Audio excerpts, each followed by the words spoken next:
everyone. Hi. So, Matt gave a pretty good introduction, so I'm not going to introduce myself. I would say exactly the same thing. So, can everyone hear me? Yes.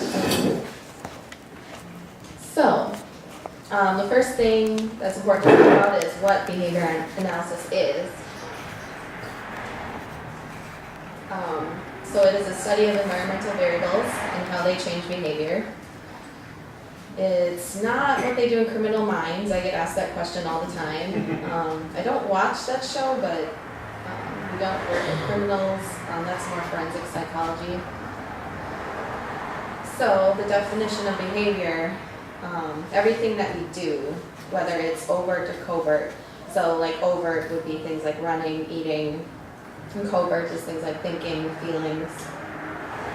And another way to kind of test if something is behavior. If a dead man can do it, it ain't behavior. So keep thinking about that. So one thing to talk about first is classical versus operant conditioning. So classical conditioning is basically a pairing of two stimuli before behavior. And so, for example, Pavlov's dog, he salivates when he sees the food. When that food is repeatedly paired with a bell, that dog starts to salivate when he hears the bell. And so that's kind of like if I see a McDonald's sign, I salivate, things like that. Operant conditioning is a type of learning where behavior is controlled by consequences. So positive, negative reinforcement, positive, negative punishment. We'll mostly be talking about reinforcement today. Mostly positive reinforcement.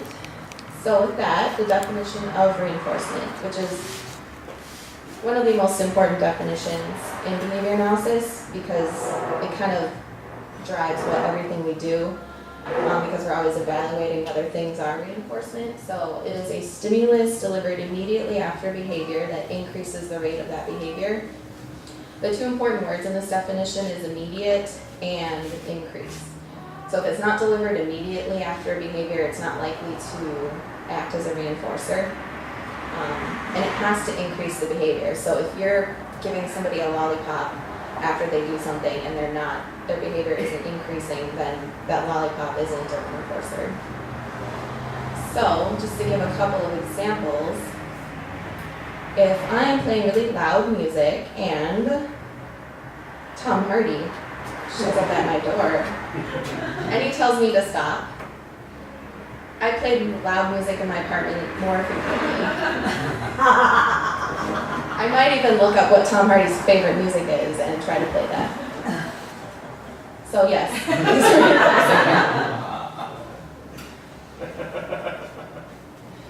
Second example.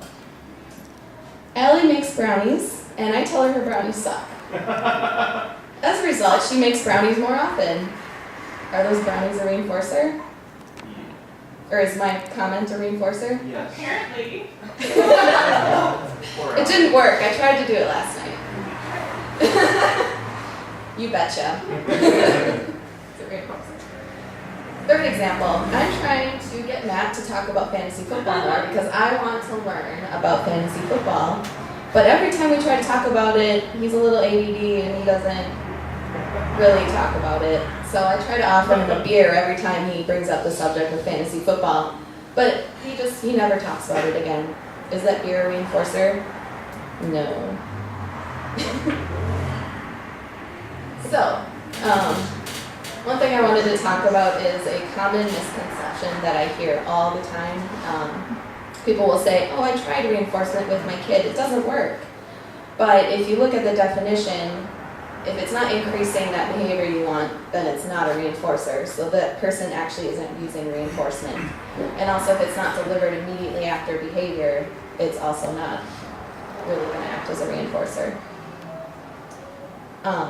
Another thing to think about with that too is the organism is always right. So you can't choose someone else's reinforcer for them. You have to look at what that person's preference is. and shape it around that, because people's preferences change all the time too, so changing that reinforcer is important as well. The next thing I'm going to talk about is a little bit of an existential crisis that I had when I started studying behavior analysis.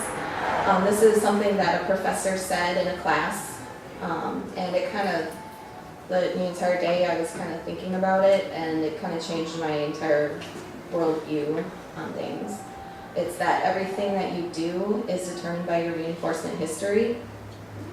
So, I don't know, the thing I was thinking about a lot was, I always thought like my thoughts controlled what I was doing and my choices, but really it's all my consequences that have controlled everything that I'm doing.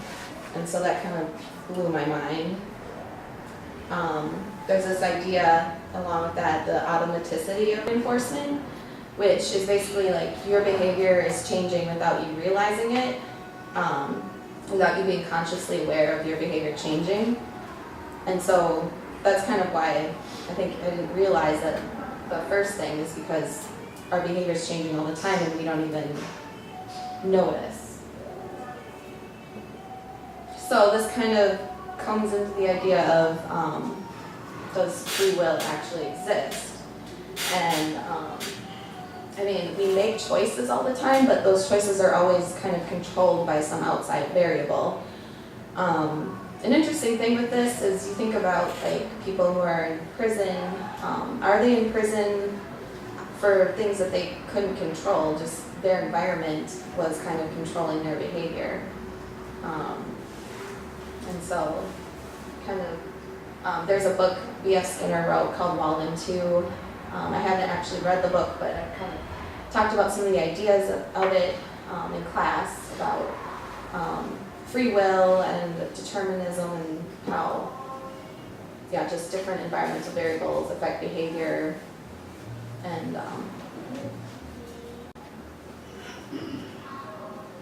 so, does anyone have any questions, discussions, comments?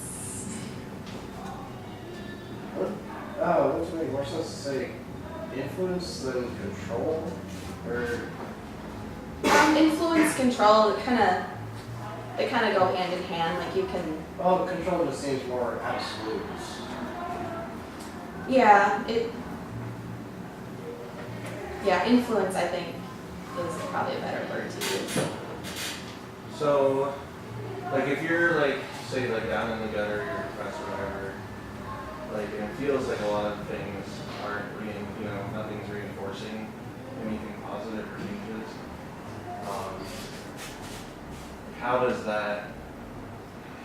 does reinforcement play into that part? Or is it just so slow you don't notice it? So I think a lot of, in general, a lot of workplaces and a lot of our systems are more punishment-based than reinforcement-based. So I think that's kind of where it comes from, is this subversive, I have to do this, or if you don't go to work, you get fired. So we're kind of always exposed to those aversive contingencies, and so there isn't a lot of reinforcement worked into pretty much most of the stuff in society. And so I think that's where that comes from. And a lot of the things they recommend for depression is they call it a pleasant event schedule. So you basically, even though you don't feel like it, you go out and do things that you like to do, and it's supposed to help with that. When you were talking about whether or not, your existential crisis, Yeah. and whether or not it was your thoughts, anyway, and when you get to the second bullet point, that all of our behaviors are created by previous reinforcement. Mm-hmm. It suddenly hit me, gender roles. Yeah. And how we put children on a path of these gender roles so that by the time they're grown-ups, I noticed that all the goodies here are made by women. And anyway, because we've gotten those, oh, that's really great or whatever. But anyway, the importance of those reinforcers in getting you to step into the societally accepted role that your parents and others expect. And then when you don't do it, you do get the negative stuff. But that the reinforcers are a very important role of, you know, good boy, good girl, you know, Yeah. that stuff. Good point. Can you give an example of some reinforcement you used at work with your kids? Yeah. And maybe like one unusual one is something that you thought was a little different than you expected. Sure. Yeah, so it's funny, like when you go into clients' homes, when you first talk about reinforcement with the parents, they always think like, oh, you're gonna give my kid candy all day. And they don't like it, but you kind of have to explain, like, no, we're using a lot of play. And so basically we're just like, can't think of like a specific example of like an unusual one, just because I think I see a lot of, I'm trying to think.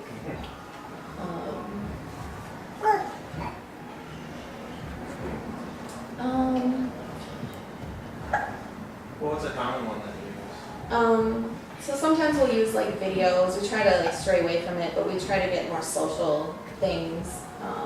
Legos is big. So we'll just basically we'll be playing with whatever we're playing with, and then we tell the child to come sit. And then we do like a couple quick trials, and then they get whatever we're doing back. So like one thing, I have this photo booth app on my phone where like it changes the colors and like you can like see yourself on the picture. And my kids like that.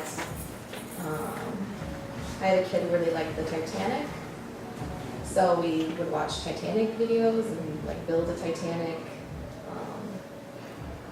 I did have a kid who was like really liked like death.